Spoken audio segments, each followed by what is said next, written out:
Matt. This is Zach Chapman.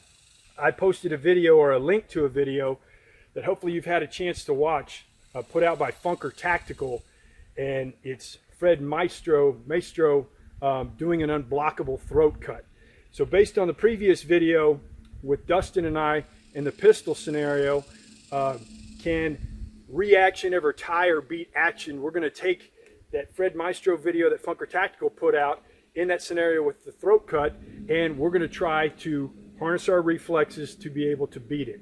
So again, kind of like that video here, I'm going to sit here. Now, theoretically, Zach should be able to beat me every time if he's harnessing his reflexes, because the fastest distance between 2 points is a straight line. So he's got a straight line here. My straight line's going from here to there. It's longer, but he is reacting to my movement. So we'll see what happens, and what Zach's going to do, and we'll switch it up. What Zach's going to do is he's going to try to put everything in a bubble in peripheral vision, particularly paying attention to my knife hand, and try to block it like Dustin and I did with the guns. Here we go.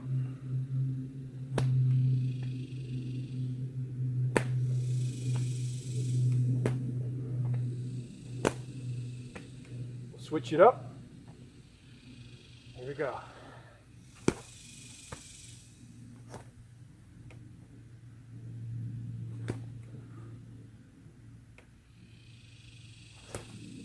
I see it coming every time.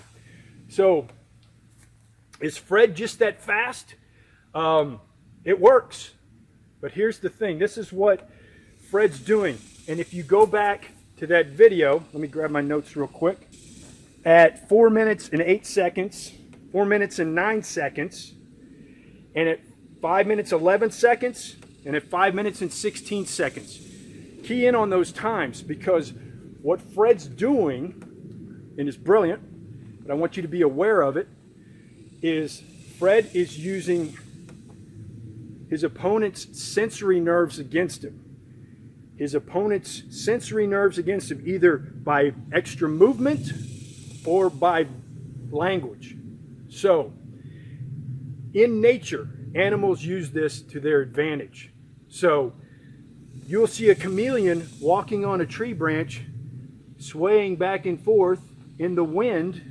Ambush predators, like the chameleon, like the praying mantis, like some spiders, they've got some movement in there. And with movement, once your mind recognizes there's movement, it's very easy to harness a reflex from a static standing still position to a quick movement. Whoa! But now when you add movement, it forces you back into a reactionary state of mind, and I want you into lag time, and I want you to be aware of it. So you remember the slap game that Dustin and I did.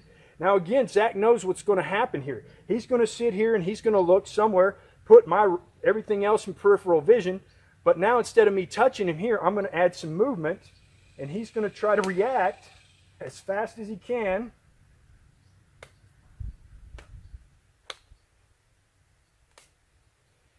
I forced him. I got some sensory overload going.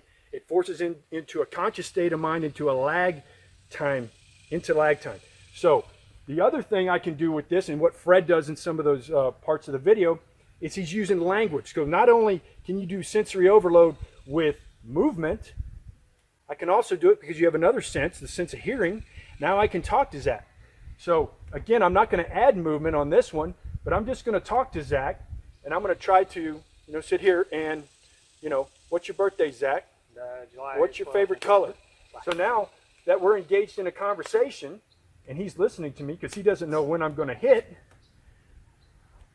his brain's sitting there trying to process the language that in the words and what's Matt saying, what's he meaning. So again, I force him into a reactionary state. I force him into lag time. Now, if I want to couple both these things, which in some of those scenarios, that's what Fred's doing. Hey, Zach, how's work going, buddy? Going pretty good. So, the other day, well, what are we going to do after this? Are you getting thirsty? Yes. So you see what I'm doing to Zach? And let's, you saw him beating me. So if you're not, just like regular without those extra verbal cues, he's going to harness his reflexes. He can beat me. But now I add those extra sensory overload to the brain, forces him into a conscious state of mind, or he sees extra movement and it's harder for him to react and harness that reflex. Now with that, we're going to go back to that original drill we had success with, and now, now we're going to be like Anthony in the video where it's going to be hard for him to react. So I'll let you hit me first. And I know what Zach's trying to do. I know the trick he's trying to play. I know how he's trying to stack the deck against me. So what I'm trying to do is focus on not being able to focus on that sensory overload. And it is extremely difficult. Again, what I'm going to try to do is my line, my distance between my lines should be shorter than his. But I'm going to try to ignore everything else. But it's very, very hard.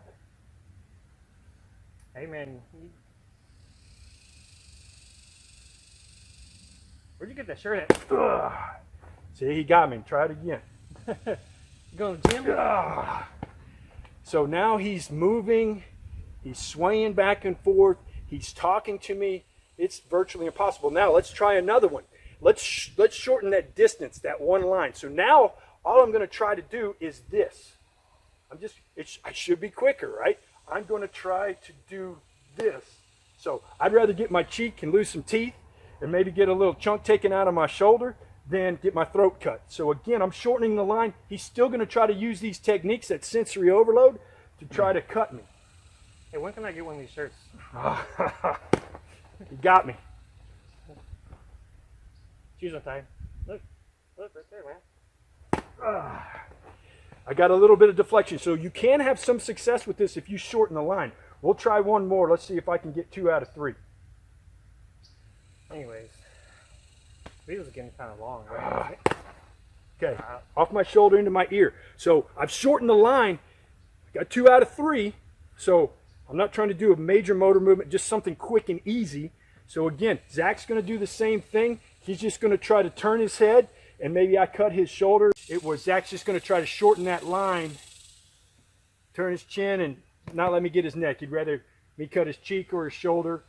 And I'm going to be using all those distraction techniques again. So when I'm sitting here talking to Zach, and I'm trying to sit here, still very difficult for him to, even though that line is short. Okay, so I got 2 out of 3. I got lucky. Zach, I got quite a few in there. So you just need to understand that if someone gets in your space, be situationally aware. If someone gets in my space, first of all, I don't feel that comfortable. You know, this is a very confined space drill that you can't move, you can't do this. But if I'm come up to Zach, he needs to be aware that if I start talking to him and I start moving, he needs to gain distance. Distance equals time. Time will allow you to react. Whether you're harnessing a reflex, hopefully you can, or not. But just know you're behind that 8-ball. You see on videos all the time, people are sitting there talking smack. Hey, man, let me tell you something. I'll put my fit. Bam!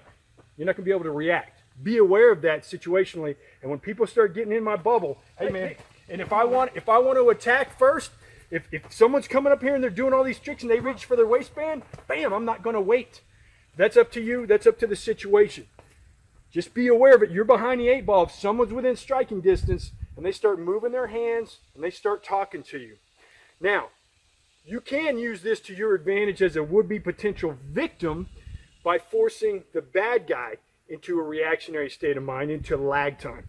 So with this, if Zach's got the knife to my throat, and I'm sitting here, hey man, I don't want any problem.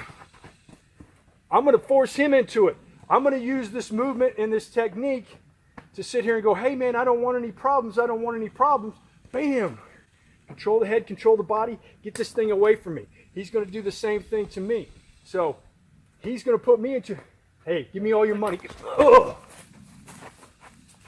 So you can use this to your advantage depending on the situation, because now you know the science behind it, and you know you can stack the deck in your favor, be able to recognize it, be situationally aware, and be safe out there.